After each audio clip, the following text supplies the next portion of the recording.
الحمد للہ وکفا والصلاۃ والسلام علی عبادہ الذین اصطفیٰ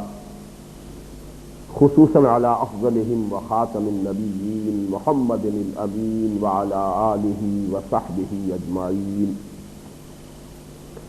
اما بعد فاعوذ باللہ من الشیطان الرجیم بسم اللہ الرحمن الرحیم وَإِذْ غَدَوْتَ مِنْ أَهْلِكَ تُبَوِّئُ الْمُؤْمِنِينَ مَقَاعِدَ لِلْقِتَالِ واللہ سمیع علیم اذ ہمت طائفتان منکم ان تفشلا واللہ ولیہما وعلی اللہ فلیتوکل المؤمنون ولقد نصرکم اللہ ببدر وانتم اذلہ فاتقوا اللہ لعلکم تشکرون اذ تقول للمؤمنین لن یکفیکم ان یمدکم ربکم بثلاثۃ آلاف من الملائکۃ منزلین بلا ان تصبروا وتتقوا ويأتوكم من فورهم هذا يمددكم ربكم بخمسة آلاف من الملائكة مسومين وما جعله الله إلا بشرى لكم ولتطمئن قلوبكم به وما النصر إلا من عند الله العزيز الحكيم ليقطع طرفا من الذين كفروا أو يكبتهم فينقلبوا خائبين ليس لك من الأمر شيء أو يتوب عليهم أو يعذبهم فإنهم ظالمون ولله ما في السماوات وما في الأرض يغفر لمن يشاء ويعذب من يشاء والله غفور رحيم صدق الله العظيم. گزشتہ نشست میں ہم نے غزوہ احد کا تاریخی پس منظر بھی جان لیا تھا، پھر واقعاتی اعتبار سے بھی ہم یہاں تک پہنچ گئے تھے کہ حضور صلی اللہ علیہ وسلم جمعہ 6 شوال سن 3 ہجری کو عصر کی نماز کے بعد مدینہ منورہ سے 1000 مسلمانوں کی جمعیت کے ساتھ باہر نکلے. رات آپ نے شیخان نامی مقام پر بسر کی. فجر سے قبل پھر وہاں سے روانہ ہو کر شوط نامی مقام پر آپ پہنچے تھے، اور یہ وہ جگہ ہے کہ جہاں سے اب دونوں لشکر ایک دوسرے کو دیکھ رہے ہیں. اور یہ میں اس لیے دوبارہ نوٹ کرا رہا ہوں کہ اس کی بڑی اہمیت ہے کہ عبداللہ ابن ابی نے اپنے غداری کے لیے کون سا وقت اور کون سا مقام طے کیا تھا. وہ چاہتا تھا کہ قریش کا جو لشکر سامنے ہے وہ دیکھ لے کہ اس وقت عبداللہ ابن ابی اپنے 300 ساتھیوں کے ساتھ واپس جا رہا ہے، اور عین اس مقام پر وہ چاہتا تھا کہ مسلمانوں کا مورال بحیثیت مجموعی گر جائے، اس لیے کہ معمولی بات نہیں ہے کہ 1000 کے لشکر میں سے 300 اشخاص غداری کریں اور واپس چلے جائیں، تو اس کا جو ایک فوری اثر پڑنا تھا وہ واقعتاً پڑا بھی کہ اگرچہ مومنین صادقین کی عظیم اکثریت ثابت قدم رہی اور انہوں نے اس کی کوئی پرواہ نہیں کی، ان کا پورا توکل جو ہے وہ اللہ تعالیٰ کی ذات پر تھا، لیکن بہرحال ضعفاء بھی موجود ہوتے ہیں، اور وقتی طور پر کسی بھی صاحب ایمان کے ایمان پر کسی اثرات اور فوری اور وقتی اثرات کے تحت کوئی ضعف کی کیفیت طاری ہو سکتی ہے. چنانچہ 2 اور گروہ بھی تھے کہ جنہوں نے ہمت تقریباً ہار دی تھی اور وہ بھی واپسی کا ارادہ کر ہی رہے تھے، لیکن یہ کہ پھر ان کو اثر نو اللہ تعالیٰ نے جو ہے توفیق دی کہ انہوں نے اپنی کمر ہمت کو اثر نو کسا. یہ قبیلہ اوس میں سے بنو حارثہ تھے اور قبیلہ خزرج میں سے بنو سلمہ، لیکن بہرحال ایک عارضی تھی جو بھی ان پر یہ کیفیت طاری ہوئی، اس کے بعد ان کے قدم جم گئے، اور 700 افراد اب محمد رسول اللہ صلی اللہ علیہ وسلم کے پاس رہے ہیں 3000 کے لشکر کے مقابلے. یہیں تک ہم صرف واقعاتی بحث کریں گے. اب جو بقیہ واقعات ہیں اور جو حوادث پیش آئے ہیں اس غزوے کے دوران، ان کا تذکرہ جو ہے اب متن کے مطالعے میں آیات کے حوالے سے اس کے ساتھ ساتھ ہوگا.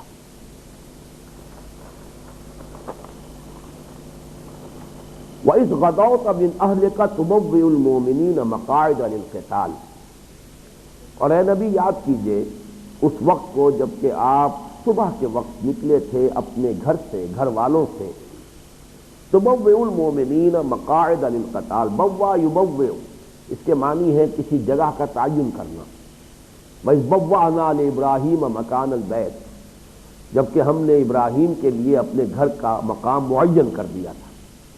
تو تبوئ المومنین اہل ایمان کے لیے آپ جگہیں معین کر رہے تھے، مقاعد، مقعد کی جمع ہے، مقعد بیٹھنے کی جگہ،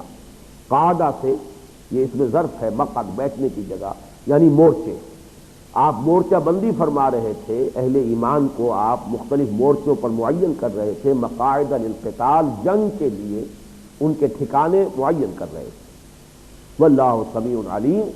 اور اللہ تعالیٰ سب کچھ سننے والا، سب کچھ جاننے والا ہے۔ جو کچھ اس وقت ہو رہا تھا وہ اللہ کے علم میں تھا، اور جو بھی کچھ اس وقت آپ کہہ رہے تھے، فرما رہے تھے، یا کوئی اور مسلمان کہہ رہا تھا، اللہ سن رہا تھا۔ اذ ہمت طائفتان منکم ان تفشلا، یاد کیجئے جبکہ اے مسلمانوں تم میں سے دو گروہ قریب ہو گئے تھے کہ ڈھیلے پڑ جائیں۔ اس لفظ کو نوٹ کیجئے، یہ فشل کا لفظ جو ہے اس کے معنی ہے کہ ڈھیلا پڑ جائے کوئی، اور یہ لفظ جو ہے کیونکہ نامردی کے مفہوم میں بھی یہ لفظ عربی زبان میں مستعمل ہے، اس میں بھی در حقیقت وہی ڈھیلا پڑ جانا جو ہے اس کا ایک لغوی مفہوم اس میں شامل ہے۔ اور ایک ہے ہمت کا ڈھیلا ہو جانا، انسان کی ہمت کا مطمئن ہو جانا، ایک ہے نظم کا ڈھیلا پڑ جانا۔ چنانچہ یہی لفظ آئے گا کہ جب کہ وہ آیت ہم مطالعہ کریں گے کہ اے مسلمانوں ہم نے تو اپنا وعدہ تم سے پورا کر دیا تھا، حتی اذا فشلتم وتنازعتم فی الامر، وہاں جو فشل ہے وہ ہے نظم کا ڈھیلا ہو جانا۔ ایک ہے نظم ڈسپلن کسا ہوا، تنا ہوا، ایک ہے کہ کسی سبب سے وہ نظم کی کیفیت ڈسپلن جو ہے اس کے اندر ڈھیل پیدا ہو جائے۔ اذ ہمت طائفتان منکم ان تفشلا، ہمہ یہ کے معنی ہے ارادہ کرنا، قصد کر لیا تھا، کچھ رجحان ہو گیا تھا تم میں سے دو گروہوں کا کہ وہ بھی ڈھیلے پڑ جائیں۔ یہاں ذرا ایک بات نوٹ کیجئے کہ اتنا بڑا واقعہ جو ہوا عبداللہ ابن ابی کا کہ 300 افراد لے کر چلا گیا، قرآن نے اس کا اہتمام کے ساتھ ذکر نہیں کیا۔ یہ بات آگے آ جائے گی، ایک جگہ پر ایسے ہی ضمنی طور پر تذکرہ ہے۔ اس سے اندازہ ہوتا ہے کہ قرآن مجید کا اپنا ایک معیار ہے، کسی شے کی اہمیت کیا ہے۔ بظاہر ہمارے پیمانوں سے کوئی شے بہت زیادہ اہم ہو سکتی ہے، لیکن اللہ تعالیٰ کے اپنے پیمانے ہیں، ان کے اعتبار سے اس کی اہمیت جو ہے مختلف ہو سکتی ہے۔ چنانچہ اس کی ایک اور مثال جو میرے سامنے ہے وہ یہ ہے کہ پورے قرآن میں فتح مکہ کا کہیں ذکر نہیں، حالانکہ ظاہری اعتبار سے، تاریخی اعتبار سے، جو بھی اسباب ظاہری ہیں دنیا میں، اس کے اعتبار سے فتح مکہ کتنی اہم ہے، کتنا اہم واقعہ، کتنا فیصلہ کن۔ لیکن اس کے برعکس جو مانوی فتح تھی وہ تو ظاہری فتح تھی، سب نے اپنی آنکھوں سے دیکھ لی، اس کے بارے میں قرآن مجید نے کوئی خاص ذکر نہیں کیا فتح مکہ کا۔ لیکن جو مانوی فتح تھی، جو نگاہوں کو نظر نہیں آ رہی تھی، بلکہ جو نگاہوں کو بہت سے کیا تقریباً سب لوگوں کو وہ ایک طرح سے یہ ایسے محسوس ہو رہا تھا کہ جیسے، اور ہماری تو ایک طرح سے یعنی ہم ہیٹے پڑ گئے ہیں، کمزور پڑ گئے ہیں، ہماری توہین ہوئی ہے، لیکن اسے اللہ نے جو ہے کس اہتمام کے ساتھ اس کا ذکر فرمایا ہے کہ انا فتحنا لک فتحا مبینا۔ بالکل یہی معاملہ ہے کہ جو اہل ایمان تھے ان میں وقتی طور پر ضعف پیدا ہوا، اس کا اس اہتمام کے ساتھ تذکرہ ہو رہا ہے۔ اذ ہمت طائفتان منکم ان تفشلا، اور وہ جو منافقین تھے وہ گویا کہ نجس ہیں، ان کے ذکر کی ضرورت ہی نہیں،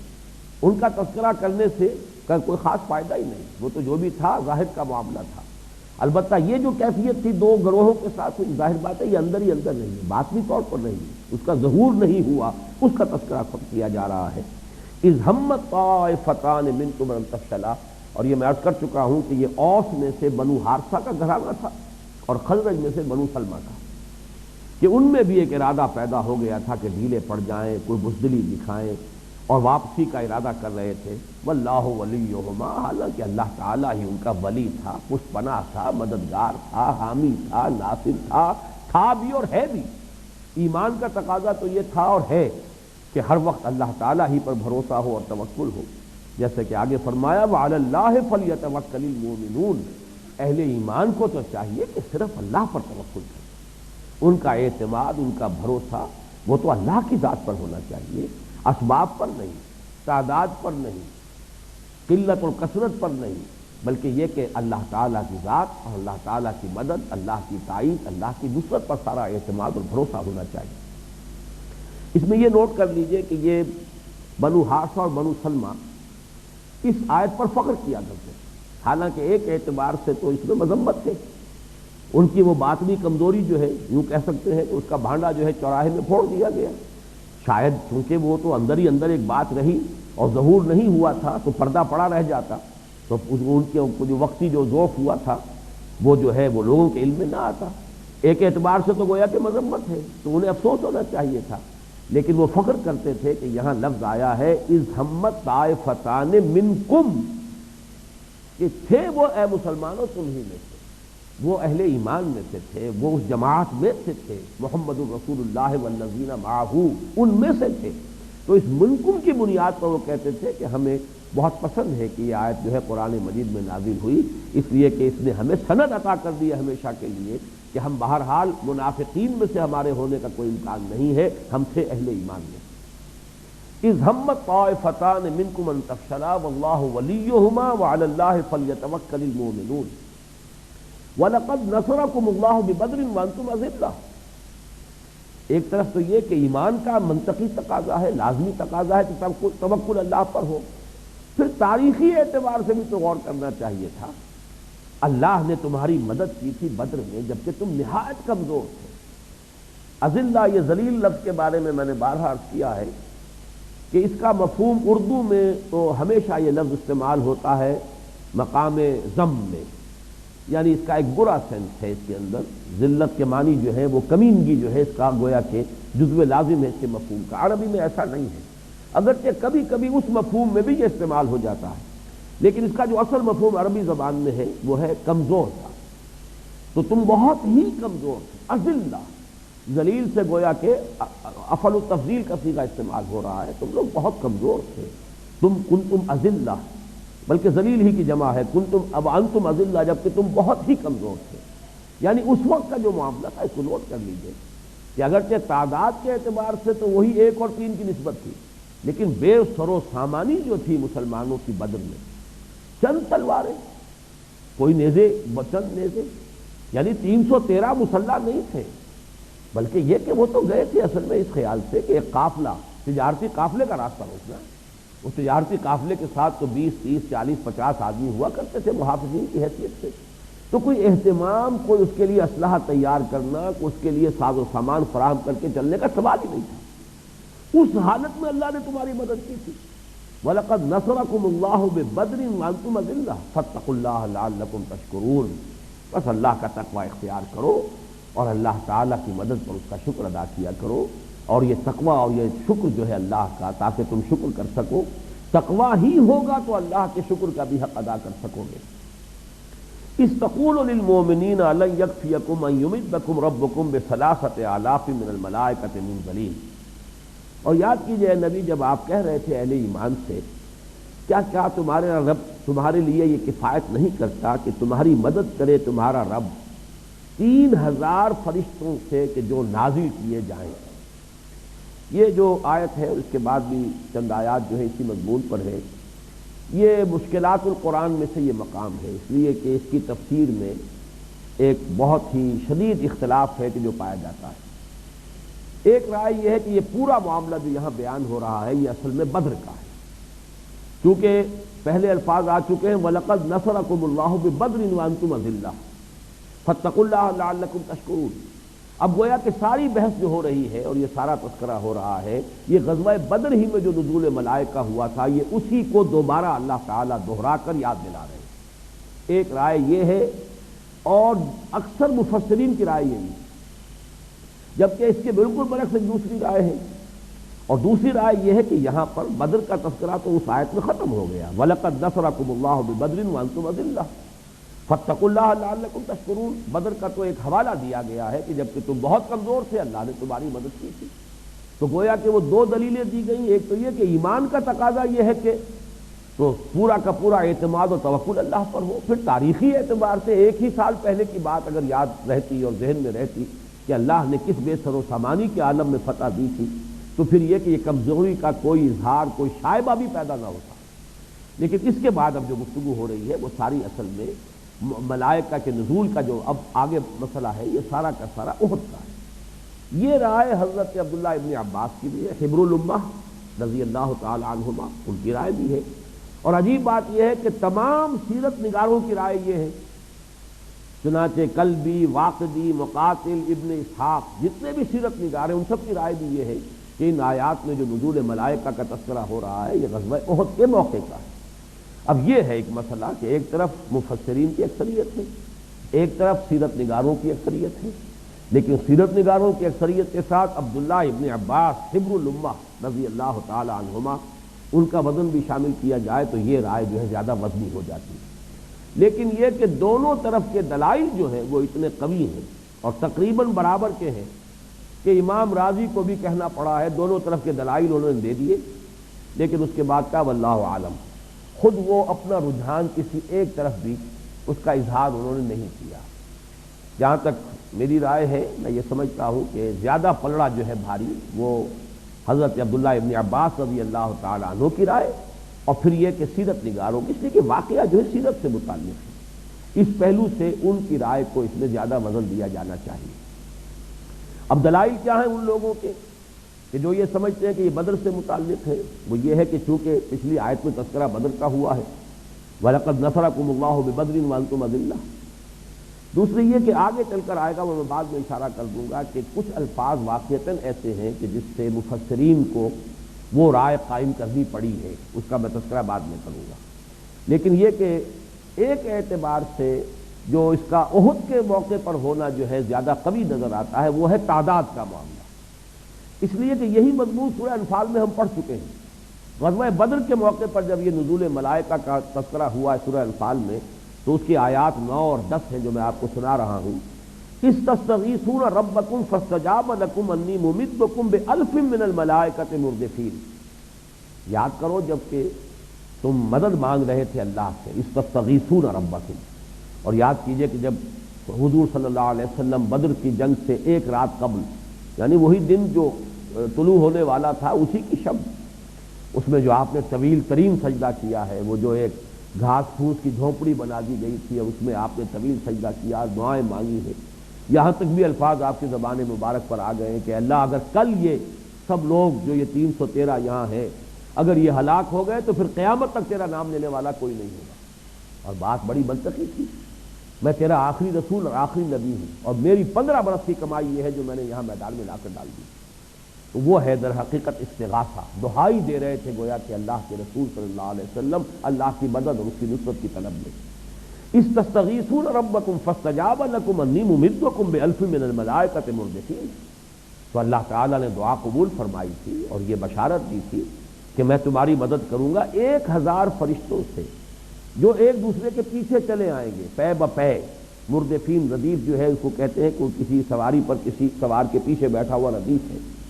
تو وہ آئیں گے لگے ہوئے ایک دوسرے کے ساتھ۔ وما جعلہ اللہ الا بشرا،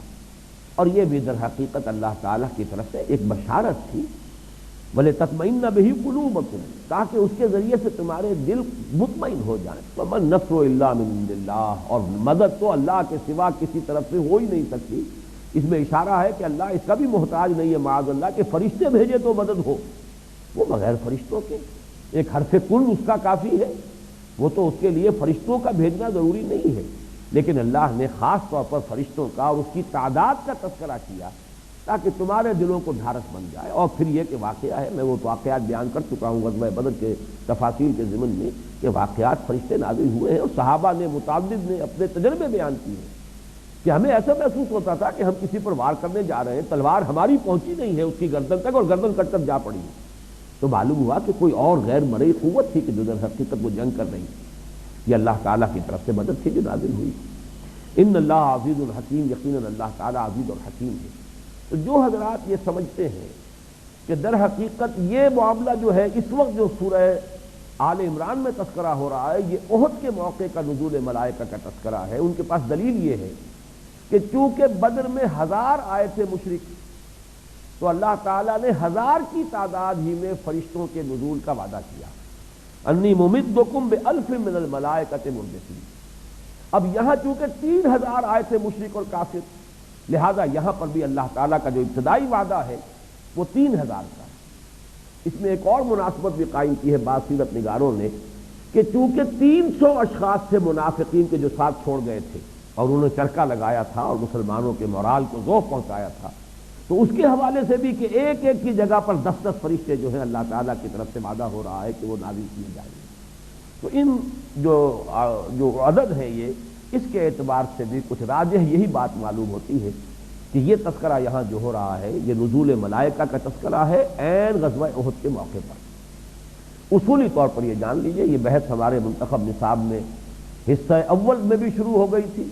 سورہ حامیم سجدہ کی آیات کے درس کے ضمن میں کہ دنیا میں بھی فرشتوں کا نزول ہوتا ہے. ان الذين قالوا ربنا الله ثم استقاموا تتنزل عليهم الملائكة الا تخافوا ولا تحزنوا. یہ صرف جنگ کے موقع پر نہیں،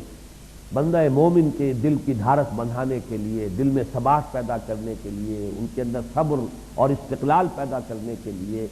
اللہ تعالیٰ کے فرشتے جو ہیں وہ پیٹھ ٹھونکتے ہیں، شاباش دیتے ہیں، ہمت بندھاتے ہیں. یہ سارا معاملہ غیر مرئی ہے، اس لیے کہ خیر و شر کی جو جنگ ہماری اس دنیا میں ہو رہی ہے اس کے کچھ جو فیکٹرز ہیں وہ مرئی ہیں اور کچھ غیر مرئی. ایک طرف یہ کہ انسان کے اپنے اندر یہ خیر کی قوت بھی ہے، شر کی قوت بھی ہے. اس کی روح ملکوتی بھی ہے جو اسے خیر کی طرف، بلندی کی طرف کھینچتی ہے. اس کا نفس امارہ بھی ہے جو اسے پستی کی طرف، زمین کی طرف کھینچتا ہے. وَلَٰكِنَّهُ أَخْلَدَ إِلَى الْأَرْضِ. پھر یہ کہ باہر داعیان خیر بھی ہیں، انبیاء ہیں، رسول ہیں، اللہ تعالیٰ کے نیک بندے ہیں جو خیر کی طرف بلا رہے ہیں. داعیان شر بھی ہیں، وہ لوگ بھی ہیں کہ جو الحاد کی طرف بلانے والے، اباحیت کی طرف بلانے والے، بے حیائی کے علم بردار ہیں، اس کی دعوت دینے والے. پھر غیر مرئی قوتوں میں جن ہیں، جن جو ہیں وہ ہم پر حملہ آور ہوتے ہیں. ان الشیطان یجری من الانسان مجرى الدم انه یراکم هو وقبیلہ من حیث لا ترونهم. وہ تم پر وہاں سے حملہ آور ہوتے ہیں کہ جہاں سے تم انہیں دیکھ بھی نہیں سکتے. تو غیر مرئی طاقت جو ہے شیاطین جن، جس طرح شیاطین انس ہیں کہ جو شر کی طرف بلاتے ہیں، اسی طرح شیاطین جن ہیں جو خیر کی طرف، جو شر کی طرف بلاتے ہیں غیر مرئی انداز میں. تو کیسے ممکن ہے کہ یہ کھاتا جو ہے دوسری طرف جو ہے خالی رہ جائے؟ غیر مرئی قوتوں میں سے جو داعیان الخیر ہے وہ ملائکہ ہیں. تو یہ معاملہ جو ہے یہ تو ایک کشمکش اور کشاکش جو ہے دنیا میں مستقل خیر و شر کے مابین چل رہی ہے. تو ملائکہ کا نزول اور اس کے ضمن میں وہ شعر ذہن میں تازہ کر لیجئے کہ فضائے بدر پیدا کر فرشتے تیری نصرت کو، اتر سکتے ہیں گردوں سے قطار اندر قطار. اب بھی یہ سلسلہ ختم نہیں ہوا ہے، بند نہیں ہوا ہے. اللہ کے نیک بندوں پر ملائکہ کا نزول، سکینت، اور وہ حدیث جو ہے بارہا ہم نے بیان کی، اب کافی طویل عرصہ ہو گیا کبھی تذکرہ نہیں ہوا کہ مجتمع قوم من فی بیت من بیوت اللہ یتلون کتاب اللہ ویتدارسونہ بینہم الا نزلت علیہم السکینہ وحفتہم الملائکہ. یہ اللہ تعالیٰ کی طرف سے یہ ہوتا ہے کہ جب بھی کچھ لوگ اللہ کے گھروں میں سے کسی گھر میں جمع ہوتے ہیں اللہ کی کتاب کو پڑھنے اور آپس میں سمجھنے سمجھانے کے لیے، ان پر سکینت کا نزول ہوتا ہے. وغشیتہم الرحمہ، رحمت خداوندی انہیں ڈھانپ لیتی ہے، سائے میں لے لیتی ہے. وحفتہم الملائکہ، اور فرشتے ان کے گرد گھیرا ڈال لیتے ہیں. وذکرہم اللہ فی من عندہ، اور اللہ ان کا تذکرہ فرماتا ہے ملائکہ مقربین کی مجلس میں. یہ جو ملائکہ کا نزول ہے ہر آن ہوتا ہے، ہر وقت ہو سکتا ہے، اور یہ اب بھی ہو سکتا ہے. اب بھی اللہ تعالیٰ اگر ہمیں توفیق دے کہ عزم مصمم کر لیں اس کے راستے پر آگے بڑھنے کی، تو یہ جو غیر مرئی امداد ہے فرشتوں کی یہ ہمیں حاصل ہوگی. استقول للمؤمنین ان لن یکفیکم ان یمدکم ربکم بثلاثۃ آلاف من الملائکۃ منزلین. جبکہ اے نبی آپ کہہ رہے تھے اہل ایمان سے ان کی ہمت اور ڈھارس بندھانے کے لیے کہ کیا آپ لوگوں کے لیے یہ بات کفایت نہیں کرتی کہ مدد کرے آپ کا رب، مدد کرے آپ کا رب 3000 فرشتوں سے کہ جو منزلین نازل کیے جائیں. یہ اس میں مفعول ہے، جنہیں نازل کیا جائے آسمان سے. بلا، اب یہ گویا کہ حضور صلی اللہ علیہ وسلم کی بات کی طرف کی توثیق اللہ کی طرف سے ہو رہی ہے اضافہ فرما کر. بلا، کیوں نہیں؟ اے نبی آپ تو یہ کہہ رہے تھے کہ 3000 فرشتے اللہ تعالیٰ بھیج دے، تو کیا تمہارا پھر بھی جو ہے تمہیں اطمینان نہیں ہو رہا؟ لیکن بلا ان تصبروا وتتقوا، کیوں نہیں؟ اگر تم صبر کی روش اختیار کرو اور تقویٰ کی روش اختیار کرو. دیکھیے وہی آیت دوبارہ تازہ کر لیجیے جو سورہ آل عمران جس پر ختم ہوگی چل کر، یہ سورہ آل عمران ہی کا وصف ہے تقریباً جو اس وقت ہم مطالعہ کر رہے ہیں. یا ایھا الذین آمنوا اصبروا وصابروا ورابطوا واتقوا اللہ لعلکم تفلحون. بلا ان تصبروا وتتقوا، اگر تم یہ 2 شرطیں پوری کرو گے، صبر اس کا تمہیں ثبوت دینا ہوگا، تقوی یہ روش تمہیں اختیار کرنی ہوگی۔ ان تصبروا وتتقوا ویاتوکم من فورہم ھذا، اور اگر وہ آ دھمکیں تم پر فوری طور پر حملہ آور ہو جائیں، اچانک حملہ آور ہو جائیں، فوری طور پر آ جائے تمہارا دشمن، تمہارا غنیم، یمددکم ربکم بخمسۃ آلاف من الملائکۃ مصوبین، تو مدد کرے گا تمہارا رب 5000 فرشتوں سے کہ جو مصوبین ہوں گے، جو اپنے اپنے نشان لگائے ہوئے ہوں گے۔ یہ جو ہے اس میں ایک علم جیسے ہوتے ہیں یا اپنے نشان ہوتے ہیں، ہر لشکر جو ہوتا ہے وہ اپنے ایک علم کے ساتھ آ رہا ہوتا ہے، ہر دستہ جو ہے اس کا اپنا کوئی سٹینڈرڈ ہے۔ مصومین وہ نشان لیے ہوئے ہوں گے اور 5000 ہوں گے۔ اس میں ہے در حقیقت ایک لفظ کے جس کے حوالے سے ان حضرات کو بہت تقویت حاصل ہوئی ہے مفسرین کو، کہ جو یہ سمجھتے ہیں کہ یہ غزوہ بدر کے موقع پر ہوا ہے۔ اس لیے کہ ہوا یہ ہے کہ وہاں پر ایک یہ افواہ اڑ گئی تھی عین جنگ سے کچھ دیر پہلے، بلکہ جبکہ مسلمانوں کو ایک حد تک فتح حاصل ہو چکی تھی، کہ قرظ بن فہر جو ہے وہ آ رہا تھا، قرظ بن جابر فہری، وہ بہت بڑی جو ہے کفار کے لیے کمک لے کر چلا آ رہا ہے۔ اس سے ایک دم مسلمانوں کے غزوہ بدر میں کچھ ان کو پریشانی لاحق ہوئی تھی، تو اس پر یہ الفاظ جو ہے آئے تھے کہ 5000 فرشتے جو ہے اللہ تعالیٰ کی طرف سے اگر تم صبر اور تقوی کا مظاہرہ کرو گے تو 5000 فرشتے نازل کر دیے جائیں گے۔ اور چونکہ پھر وہ معاملہ نہیں ہوا، لہذا یہ چونکہ مشروط بات تھی تو 5000 فرشتوں کے نزول جو ہے وہ بالفعل نہیں ہوا۔ اس کے حوالے سے بہت سے مفسرین جو ہیں ان آیات کو غزوہ بدر کے ساتھ متعلق قرار دیتے ہیں، لیکن یہ کہ اسی کو امام راضی نے ایک برعکس دلیل کے طور پر بھی استعمال کیا ہے کہ وَيَأْتُوكُم مِّن فَوْرِهِمْ هَٰذَا، اگر وہ آ جائیں تم پر، آ دھمکے تم پر۔ یہ معاملہ بدر میں ہوا ہی نہیں۔ بدر میں تو مسلمان چل کر گئے تھے، بدر سے جو مدینے سے نکل کر گئے تھے، اور جو بھی ان کا ارادہ تھا وہ قافلے پر حملہ کرنے کا، قریش کے آنے کا اس وقت تک کوئی نہ آثار تھے نہ کوئی خبر تھی، جبکہ یہاں جو غزوہ احد میں ہوا ہے کہ وہ چل کر آئے، تو گویا کہ ان الفاظ ہی سے ایک دلیل ادھر بھی آ رہی ہے، اور یہ وہ ہے کہ جس سے نتیجہ نکلتا ہے جو میں عرض کر چکا ہوں کہ میرا ذاتی رجحان اسی طرف ہے، اس لیے کہ سیاق و سباق ہے۔ میرے پاس جو دلیل ہے سب سے بڑی وہ یہ ہے کہ جب وہ بات سورہ انفال میں غزوہ بدر سے متعلق جو ہے وہ بات آ چکی، پوری وضاحت کے ساتھ آ چکی، اب اس کا یہاں پر اتنی تفصیل کے ساتھ دہرایا جانا جو ہے وہ کچھ یعنی مناسب معلوم نہیں ہوتا، واللہ عالم۔ لیکن میں بھی آخری بات تو وہی کہنے پر مجبور ہوں کہ جو امام راضی نے کہی ہے، واللہ عالم، کہ ہم نہیں کہہ سکتے کہ ان میں سے دو میں سے کون سی بات زیادہ قوی ہے۔ بہرحال فرمایا بلا ان تصبروا وتتقوا ویاتوکم من فورہم ھذا یمددکم ربکم بخمسۃ آلاف من الملائکۃ مصومین وما جعلہ اللہ الا بشریٰ لکم ولتطمئن قلوبکم بہ وما النصر الا من عند اللہ العزیز الحکیم۔ یہ آیت جو ہے تقریباً دو معمولی سے فرقوں کے ساتھ بعین ہی وہی ہے جو سورہ انفال میں بھی آ چکی ہے۔ وہاں یہ تھا وما جعلہ اللہ الا بشریٰ ولتطمئن بہ قلوبکم، یہاں فرمایا وما جعلہ اللہ الا بشریٰ لکم، لکم کا اضافہ ہو گیا، ولتطمئن قلوبکم بہ، یہاں بہی بعد میں آیا ہے، وہاں بہی پہلے آ گیا تھا۔ ومن نصر الا من عند اللہ العزیز الحکیم، اور وہاں تھا ومن نصر الا من عند اللہ ان اللہ عزیز الحکیم۔ یہ بہت ہی معمولی سا فرق ہے لفظی، ورنہ بعین ہی وہی آیت ہے، اور اس کی وضاحت میں کر چکا ہوں کہ یہ بات کہ 5000 فرشتے بھیجے جائیں، یہ بات کہ 3000 فرشتے نازل کیے جائیں، یہ بات کہ 1000 فرشتے نازل کیے جائیں، یہ بھی ہے مسلمانوں تمہارے ذہن، تمہاری سوچ سے زیادہ مطابقت کے لیے ہے جو ہم نے اختیار کی، ورنہ ظاہر بات ہے کہ ہماری طرف سے تو ایک لفظ کن بھی کافی، ہمیں کسی بھی ذریعے اور کسی بھی وسیلے کی کوئی احتیاج نہیں ہے، کوئی اسباب ہمیں درکار نہیں ہوتے اپنے کسی فیصلے کی تنفیذ کے لیے، لہذا ہمارے لیے تو یہ چیزیں جو ہے یہ اممیٹیریل ہے، irrelevant ہے، لیکن یہ کہ بہرحال جو بھی انسانی احساسات ہیں، ہم جن پیمانوں میں سوچنے کے عادی ہو چکے ہوتے ہیں، ہمارا جو عام طور پر فریم آف ریفرنس ہے، اس کے حوالے سے زیادہ اطمینان جو ہے جس طریقے سے ہو سکتا تھا وہی اللہ نے اختیار کیا۔ لیکن اس کو یہ مطلب ہرگز نہ سمجھیے اس کا کہ یہ صرف بات ہی بات تھی، حقیقتاً نزول نہیں ہوا، واقعتاً نزول ہوا ہے۔ متعدد صحابہ کے وہ واقعات میں بیان کر چکا ہوں غزوہ بدر کے ضمن میں، تو ان کا تجربہ ہے، انہوں نے کوڑوں کی آوازیں سنی ہیں، کہ جیسے کوئی کوڑا زور سے جو ہے مار رہا ہے جبکہ مارنے والا کو دکھائی نہیں دے رہا ہے. تو یہ بالفعل ہوا ہے، فرشتوں کا نزول ہوا، اس میں کسی شک و شبے کی گنجائش نہ سمجھیے. یہ اس لیے میں بار بار کہہ رہا ہوں کہ چونکہ سر سید احمد خان مرحوم سے جو ایک خاص ہمارے ہاں مکتب فکر شروع ہوا تھا،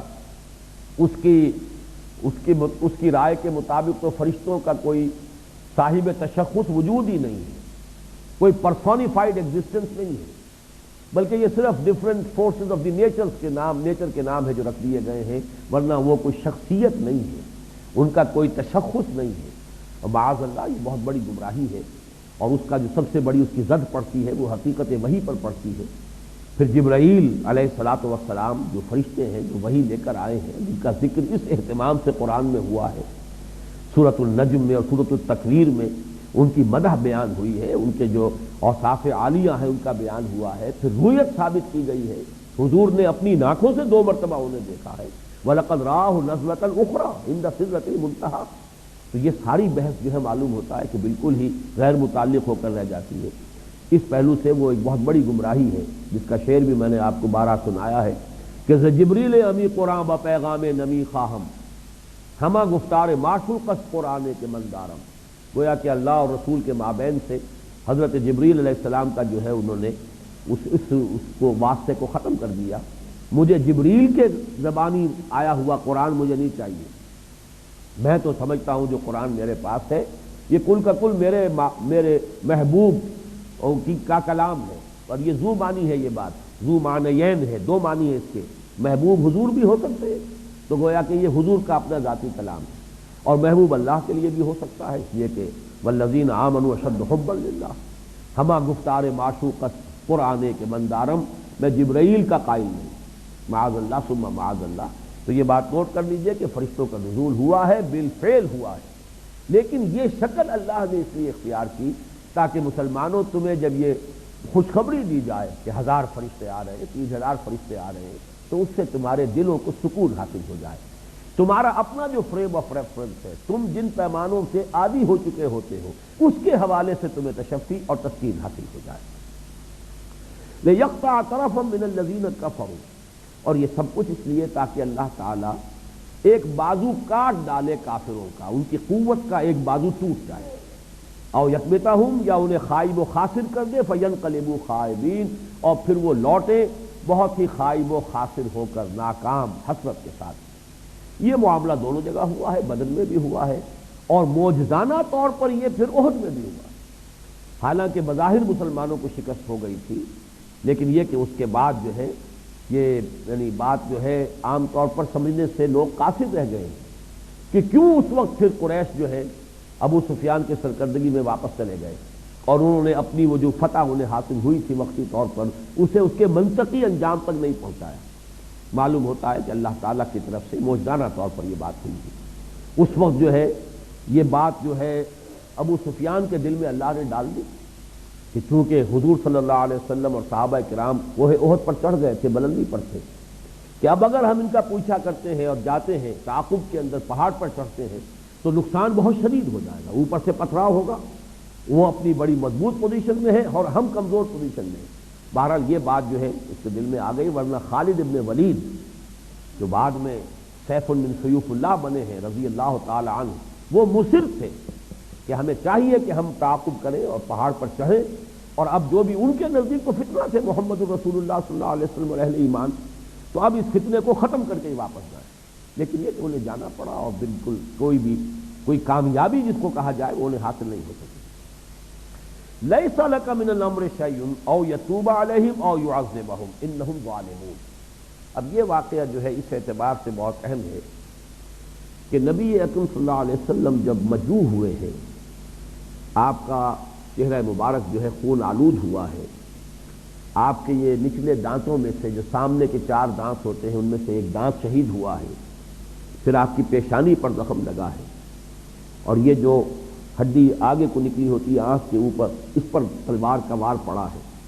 اور خود کی 2 کڑیاں جو ہے آپ کے رخسار مبارک کی ہڈی میں گھس گئی ہیں. اس طریقے سے وہ پیوست ہوئی ہے کہ پھر ایک صحابی نے ان کو نکالنے کے لیے دانتوں سے پکڑ کر کھینچنے کی کوشش کی ہے تو ان کے دانت نکل گئے. پھر جب وہ کڑیاں نکلی ہیں تو جو خون کا فوارہ چھوٹا ہے، پورا چہرہ مبارک خون آلود ہوا، خون سے رنگا گیا، اور اتنا خون گیا ہے کہ پھر آپ پر غشی طاری ہوئی۔ اس وقت کی یہ روایت ہے کہ جب آپ کچھ ہوش میں آئے ہیں، اس غشی کی کیفیت سے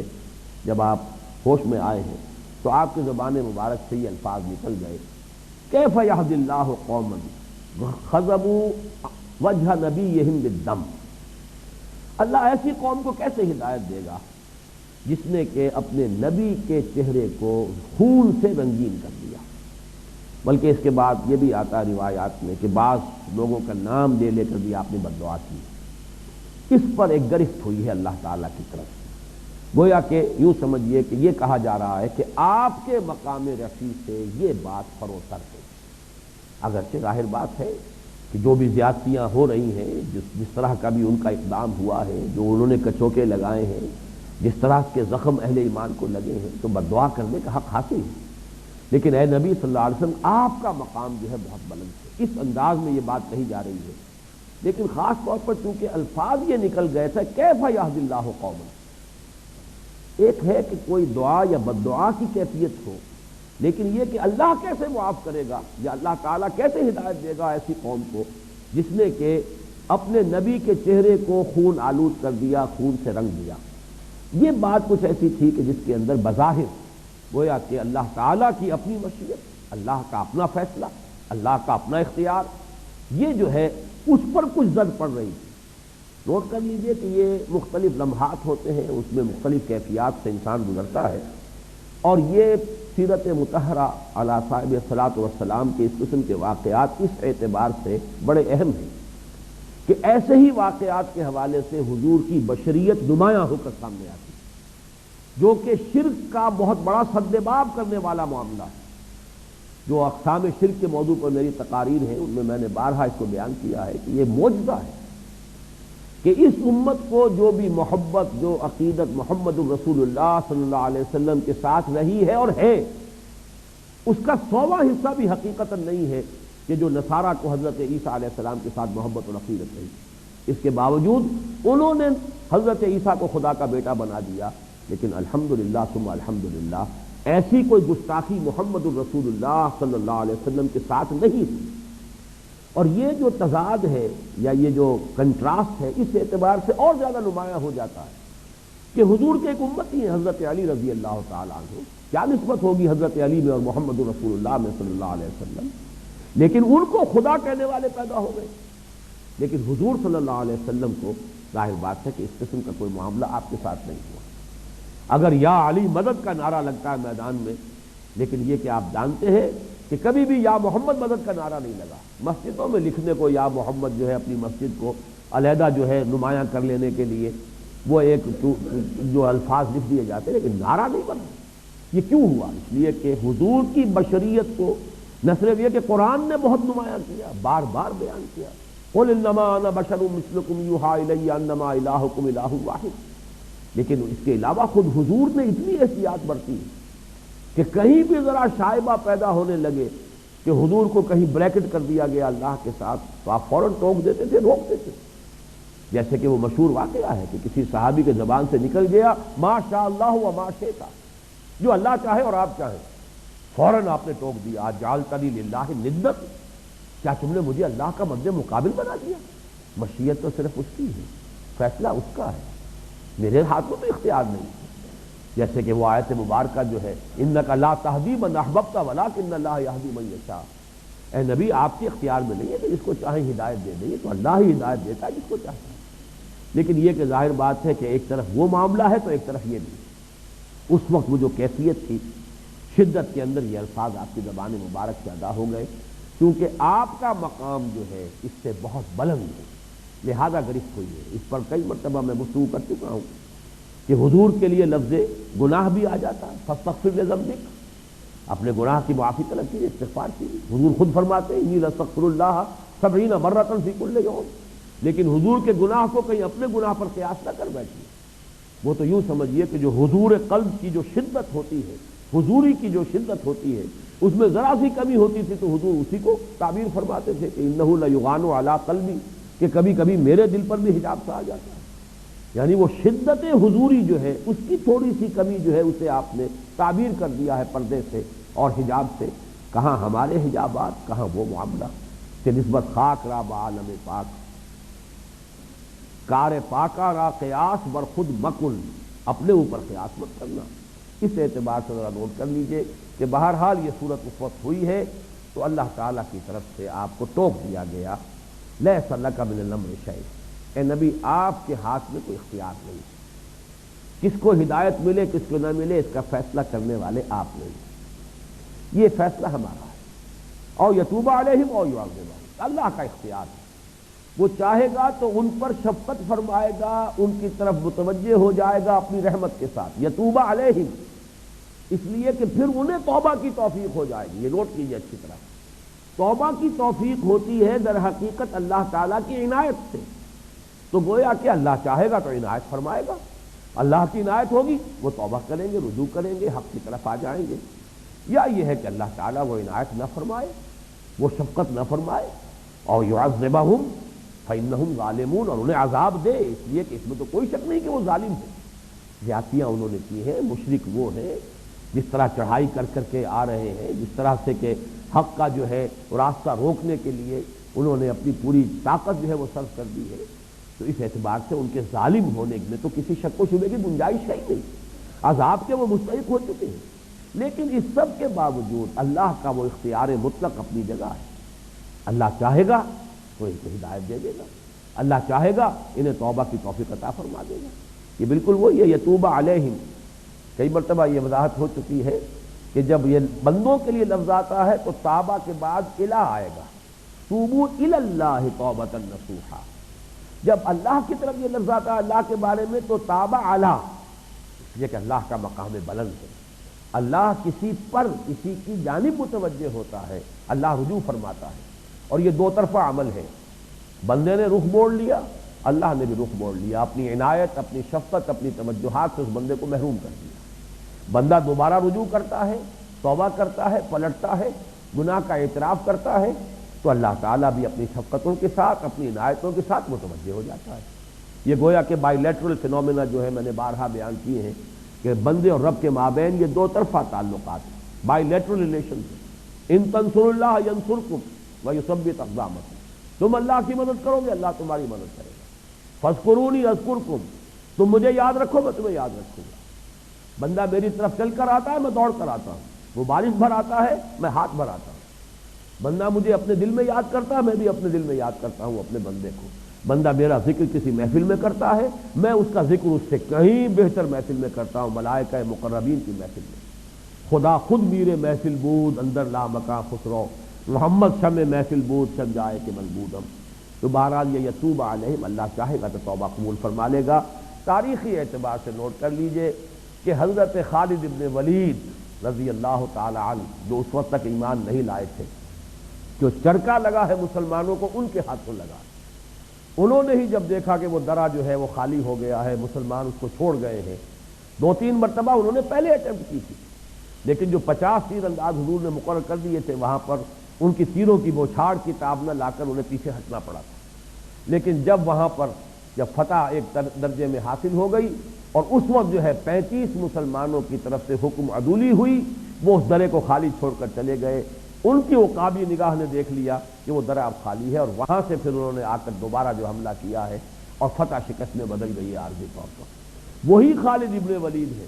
کہ جو اس وقت مصر تھے، ابو سفیان کو مجبور کر رہے تھے کہ چڑھو پہاڑ کے اوپر بھی، اور اس وقت جو ہے اب اس فتنے کو ختم کر کے ہی ہم واپس جائیں گے. لیکن وہی خالد ابن ولید ہیں جو بعد میں ایمان لائے، اور اللہ تعالیٰ نے خود حضور سے انہیں خطاب دلوایا ہے، خالد سیف من سیوف اللہ. یہ اللہ کے معاملات ہیں. بعض حضرات نے میں نے دیکھا ہے کہ ایک تعویل کرنے کی کوشش کی ہے، تمام یہ تاریخی اور جو بھی روایات ہیں سیرت کی ان سب سے قطع نظر کر کے ایک تعویل یہ کی ہے کہ اصل میں جو یہ حضور صلی اللہ علیہ وسلم کا یہاں تذکرہ ہو رہا ہے یہ اس پہلو سے کہ آپ کو صدمہ ہوا تھا کہ میری یہ قوم، مکے کے لوگ بہرحال میری قوم تو ہے، یہ کیوں اس غلط روش کے اوپر جو ہے اصرار کر رہے ہیں، کیوں نہیں یہ ایمان لے آتے. اس صدمے پہ اللہ تعالیٰ کی طرف سے آپ کی دل جوئی کے لیے یہ آیت نازل ہوئی ہے کہ لیس لک من الامر من شیء،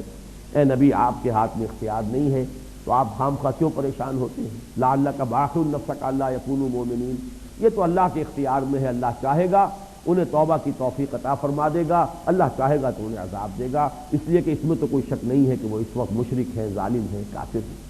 ایک یہ تعویل بھی کرنے کی کوشش کی گئی ہے، لیکن یہ کہ واقعہ جو سیرت کی کتابیں ہیں، روایات ہیں، ان میں جس تواتر کے ساتھ اس کا پس منظر یہ بیان ہوا ہے، اس میں خام خواہ اس قسم کی تعویل کی کوئی ضرورت میرے نزدیک موجود نہیں ہے۔ وَلِلَّهِ مَا فِي السَّمَاوَاتِ وَمَا فِي الْأَرْضِ، آخری آیت گویا کہ اس جگہ پر بحث مکمل ہو رہی ہے۔ یہ قرآن کا عام اسلوب ہے، ایک بحث مکمل ہوتی ہے پھر ایسی کوئی جامع آیت آتی ہے۔ اللہ ہی کا اختیار میں ہے اور اللہ ہی کی ملکیت ہے ہر وہ شے جو آسمانوں میں ہے اور ہر وہ شے جو زمین میں ہے۔